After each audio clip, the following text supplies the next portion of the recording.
الترغیب والترہیب میں امام منذری رحمہ اللہ نے اسے امام طبرانی کے حوالے سے نقل کیا۔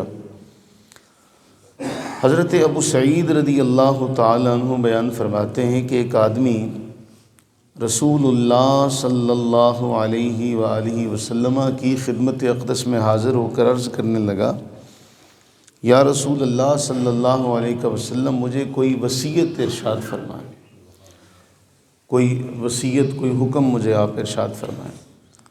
اب اللہ کے نبی صلی اللہ علیہ وآلہ وسلم نے جو احکامات بیان فرمائے وہ بہت اہم ہیں۔ فرمایا، اللہ تعالیٰ سے ڈرنا اپنے اوپر لازم کر لو، یہ ساری نیکیوں کا مجموعہ ہے۔ تقوی اپنے اوپر لازم کرو، یہ ساری نیکیوں کا مجموعہ ہے۔ قرآن کریم میں فرمایا نا، یہ اے ایمان والو اللہ سے ایسے ڈرو جیسے کہ ڈرنے کا حق ہے۔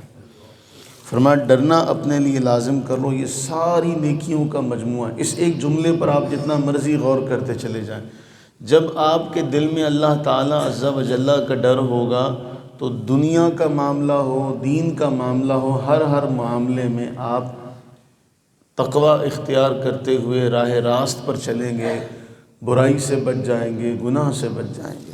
دوسرا فرمایا اللہ تعالیٰ کے راستے میں جہاد کرنا اپنے لیے لازم سمجھو۔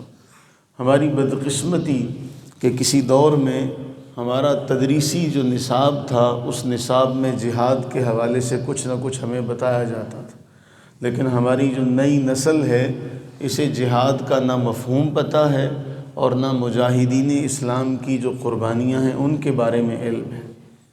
ورنہ اسلامیات کی کتاب میں یہ ساری جنگوں کا، سارے غزوات کا، مسلمانوں کی بہادری کا تذکرہ ہوتا تھا۔ افسوس کہ ہم نے اپنے کتابوں میں کہانیاں، وہ غیر ضروری کہانیاں، آپ نے ہمارا نصاب دیکھیں گے نا اسکول کالج کا تو آپ کو ہنسی آئے گی۔ وہ دنیا کی وہ کہانیاں، دنیا دار لوگوں کے وہ قصے جن کا کوئی معاملہ ہی نہیں، افسانوی، وہ ہمارے بچوں کے ذہنوں میں ڈیلا جا رہا ہے۔ لیکن جو تاریخ اسلام ہے، جہاد جو ہمارا حصہ تھا تاریخ کا، ہمارے دین کا، اس کو ہم نے صرف نظر کر دیا۔ تو فرمایا اللہ کی راہ میں جہاد کو ضروری جانو۔ مسلمانوں کے لیے یہی ترک دنیا ہے، دنیا کو ترک کرنا یہی ہے کہ وہ جہاد کریں۔ پھر اس کے بعد جو تیسری نصیحت ہے وہ بہت اہم ہے۔ فرمایا اللہ تعالیٰ کا ذکر اور اس کی کتاب کو اپنے لیے لازم کر لو، کیونکہ یہ تمہارے لیے زمین میں نور ہے اور آسمانوں میں تمہارے تذکرے کا سبب ہے۔ زمین میں نور ہوگا، آسمانوں میں تمہارا تذکرہ ہوگا۔ کس بنا پر؟ اللہ کا ذکر لازم کرو اپنے اوپر، کتاب اللہ کی تلاوت کو اپنے اوپر لازم کرو۔ اور آخری جملہ فرمایا اپنی زبان کی حفاظت کرو، اپنی زبان کی حفاظت کرو، اس طرح سے تم شیطان کے اوپر غالب آ سکتے ہو۔ اب شیطان کے اوپر اگر کوئی غالب آنا چاہتا ہے تو شیطان کے حوالے سے اللہ کے نبی علیہ السلام نے کیا فرمایا؟ ان الشیطان یجری کمجری الدم او کما قال، کہ وہ تمہارے جسم میں ایسے دوڑ رہا ہے جیسے خون دوڑتا ہے، ایسے گردش کر رہا ہے، ایسے تمہارے ساتھ، یعنی اس طریقے سے تمہارے ساتھ لازم ہے، جیسے خون تمہارے جسم میں گردش کرتا ہے۔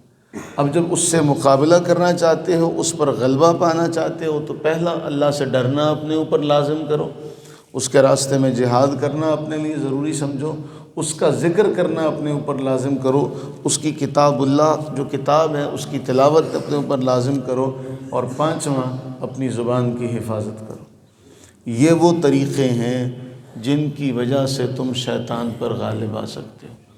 اللہ تعالیٰ عز و جل کی حضور دعا ہے کہ باری تعالیٰ ہمیں ان پانچوں چیزوں کو کرنے کی توفیق عطا فرمائے۔ آمین ثم آمین۔